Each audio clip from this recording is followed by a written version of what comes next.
కొంచెం పెట్టండి, అంత వీటి ఇవ్వండి.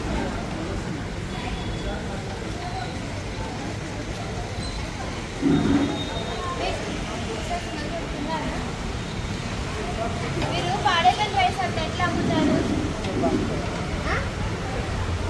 పాడైపోయిన రైస్ మీరు అట్లా ఎలా అమ్ముతారు? అంటే తిని ప్రజలు ఫుడ్ పాయిజన్ అయ్యి సావాలన్నా మీరు చెప్పండి. ఎవరు ఇక్కడ ఓనర్ పిలవండి. అన్నం స్మెల్ వస్తుంది. అన్నం స్మెల్ వస్తుంది.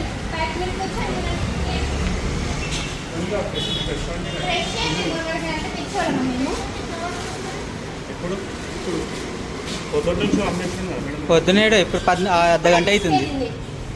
చూసుకో, వాసన వస్తలేదా?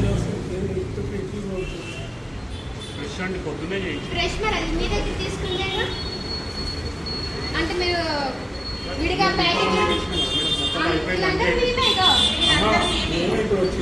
వాళ్ళు చూడలేదు కదా.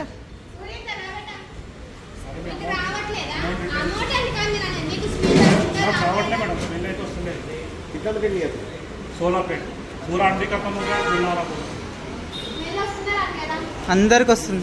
ఇన్స్పెక్షన్ చేపిద్దామన్నా? పిలిపిమంటావా? ఫుడ్ ఇన్స్పెక్టర్ని పిలిపిమంటావా? నేను మాట్లాడాలా?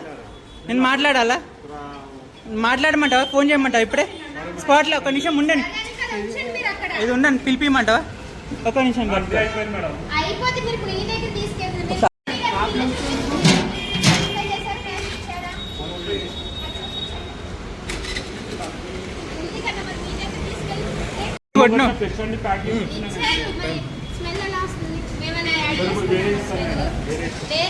మీ దగ్గర తీసుకెళ్ళిన ఫుడ్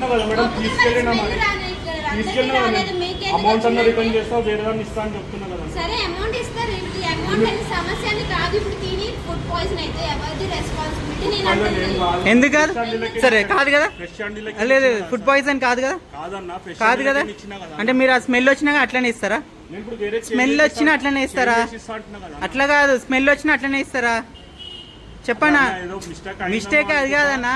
స్మెల్ వచ్చిన ఇప్పుడు అది కాదు. చనిపోయిన తర్వాత నా తప్పు అయిపోయింది, ఇది అయిందంటే ఒప్పుకుంటారా? ఎందుకు చేస్తామా? ఇప్పుడు అవుతుంది, వాసన వస్తుంది కదా. చూడు, అన్ని బిర్యానీ ప్యాకెట్లు వాసన వస్తుంది అంటే అర్థం చేసుకో.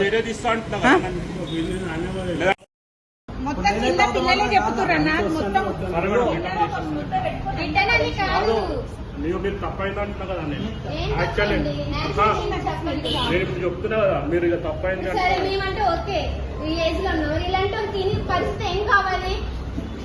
అసలు మొత్తం అయిపోయింది మేడం. అండిగిన అయిపోయింది. కావాలంటే చూడండి. నాకు ఇప్పుడు ఎంతమంది చూడండి.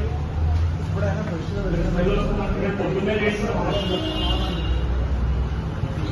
చూడండి, అన్ని మొత్తం అయిపోయింది. అన్ని మొత్తం అయింది. మరి మీరు స్మెల్ వస్తుందని చెప్పాలి కాదు. నా అన్ని చూడండి, మీరు మొత్తం అన్ని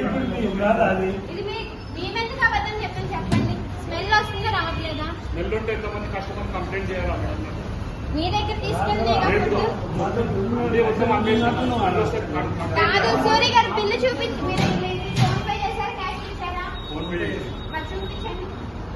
ఉంది కదా. మరి మీ దగ్గర తీసుకెళ్ళి ఫుడ్డే కదా. ఇప్పుడు చూసారు కదా మేడం, మీరు మరి స్మెల్ ఎలా వస్తుంది? వేరేదని కాదు, మీ దగ్గర తీసుకెళ్ళిన ఫుడ్డా కాదు? నేను ఒప్పుకుంటున్నా కదా మేడం. తీసుకెళ్ళినా అమౌంట్ అన్న రిటర్న్ చేస్తా, వేరే దాన్ని ఇస్తా అని చెప్తున్నా కదా. తప్పు చేయొచ్చు, ఇంకో తప్పు చెప్పిపోతాం. మనవాడు ఇప్పుడు కడ దించాలి. ఇప్పుడే ఉడికేసి కూడా గరం చేసి వాసన వస్తుంది. వాసిపోయిన వాసన